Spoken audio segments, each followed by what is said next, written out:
Welcome to ETF Leaders, powered by the New York Stock Exchange. Joining me today is Patrick Finn. Patrick is Managing Director, ETF Business Development at VanEck's. Patrick, great to see you. Thanks for joining me. Thank you so much. So Patrick, tell me, what are your biggest challenges in 2022 and how can investors manage their risk? It's certainly a great question, and I would say undoubtedly inflation and rising rate environment are probably two of the key concerns for investors right now.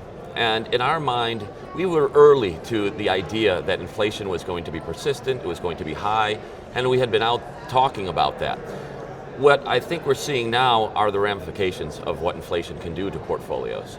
And on that basis, we spend more time educating concepts of how do you introduce new assets into a portfolio that fight the inflation. If you think historically, tips and gold is kind of the playbook on inflation, and we feel you need more than that moving forward. Oil equities, commodities, REITs, etc. And so it's about education right now on how do you compete against that inflation. And on the rising rate side, we've seen bonds get really devastated as of late. And in our mind, we're exploring new alternatives that can help provide yield that perhaps hadn't been as popular in the decade prior. Moving forward, there might be some opportunities. Think about EM debt, think about floating rate bonds. And that's been the majority of our client conversations, is really just education around what's been working. Mm-hmm. Okay, so are you concerned about inflation? Yeah, we feel it's very hard to project what the headline number will be moving forward. But we do know one thing, we are in a new regime. The days of under 2% CPI are gone. So we could see some drifting up in that 8.5 where we're at now on a CPI number, but I do feel that ultimately we're going to have a situation where we're going to be in a higher inflation regime, and that means different assets will work for the next 10 years than what had worked in the prior 10 years.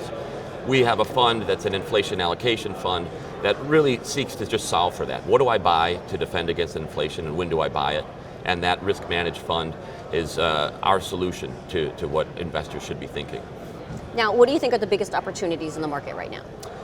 I would say, that's a tough one to assess. There's a lot of uncertainty, but there are starting to present some opportunities of value. If you think to some of the growth and value dynamic, we have a fund in particular, a moat fund, that really just looks at valuations and doesn't think about, is this a growth company, is this a value company? And on the growth side, we've really seen, if you think to the traditional FANG stocks, they are down a significant amount. That might start to be a potential opportunity, the Facebooks of the world. And we do think that there's a dynamic at play here where soon some of these growth names might look quite attractive. Something like our wide moat fund would pick up on that. Okay. Patrick, thank you so much for joining me. And that's ETF Leaders, powered by the New York Stock Exchange.